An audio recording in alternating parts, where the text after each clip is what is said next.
it. And if you can't do your business, you can't employ people, we're back to the same problem all over again.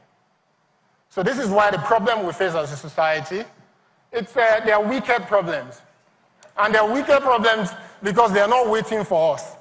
And they are wicked problems, and we need to know that constantly criticizing our government is no longer the way forward. This is what I tell people. We've always done this. Innovative people, we've always had them. People like in Nigeria, we've always had them, like Bosun. We've always had these people. We're not the smartest. What works for our generation is the fact that access to information is now faster. So what would take them 8 years, it probably take us 8 days or 8 hours. That's the difference that we have today. So if we bear this in mind, it takes us to what I call unlikely leaders. And the fact that for us to fix our problems, we need to collectively understand that we need a breed of leadership to solve our problems. Leaders that are missionaries, leaders who seek knowledge, leaders that will work within context, no matter how difficult, to find solutions to our problems. Leaders that are not in it for money. They will make money, they will be successful, but that's not their key drivers. These are the leaders we need. And those leaders will not necessarily be the president or the governor or even a director. The leaders are here with us today. All of you guys in your different endeavors, you are the leader that we require.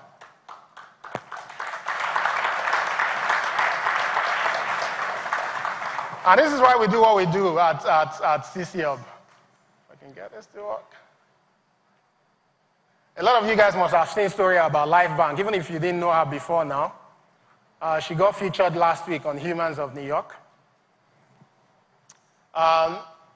She's one amazing lady that decided that people are dying because they don't have access to. So if you go to the hospital and you need blood or you need medical supply, it used to be, and I think it's still the situation in some places, where they would tell a nurse to go to the blood bank to go and buy blood. You know, they are in sachet, so they're almost in the same condition as pure water. So someone will go and buy pure water to put in your body when you're dying at most hospitals, because we don't have the infrastructure for the hospitals to actually order blood, because not all of them can stock. Even those that stock, if they don't use it, it's going to go bad after a certain period of time. So they have to go and buy on a need basis. This is a lady that has decided she's going to create the system for the entire country, and she's already doing well in Lagos. This, for me, is an unlikely leader. We could have waited for the Minister of Health to fix this problem. But she decided she's not going to wait. And she's fixed that problem, and she's fixing it amazingly well. She's going to scale. She's making money because she's not charity. But her mission is to save life. One other person I'm really, really proud of, I think I've gone past him actually, and I believe he's a member of this church. It's this guy, Pt.3. Yeah, do we know him? A round of applause for Femi. Again, Femi is an unlikely leader. You know, if you know him, you may be asking, how is he a leader? Or I'm sure Femi is even asking himself, how am I a leader? But the honest truth is that in most African countries, when we do elections, the softwares that we use to run our elections, even though they try not to use software, they still use it. It's oftentimes imported. We buy them. This guy got the opportunity within this country where we don't give opportunity to young people, yeah, got the opportunity to build that software from bottom up. So if any of you guys registered and they took all your 10 fingerprints, his team and a few other developers were responsible for building that solution. You may say that's just business, he's earning his money, but for me, that's a leader. Because it's showing the way, it's showing that we can build sophisticated systems that can power and change our society.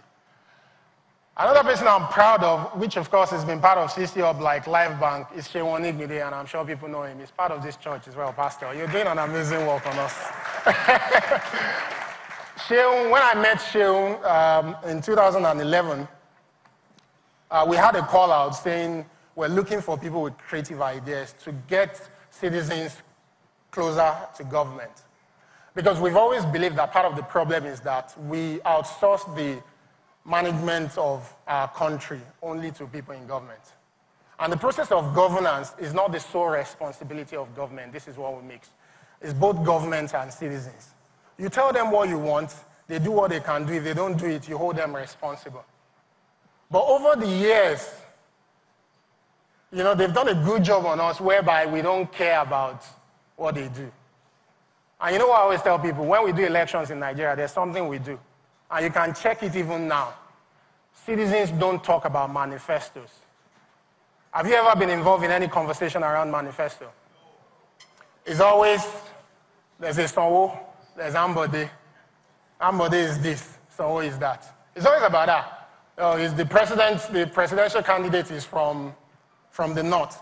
The vice must be Yoruba so that we can balance things. That one is Christian. And all of us who engage in that analysis, are we political analysts?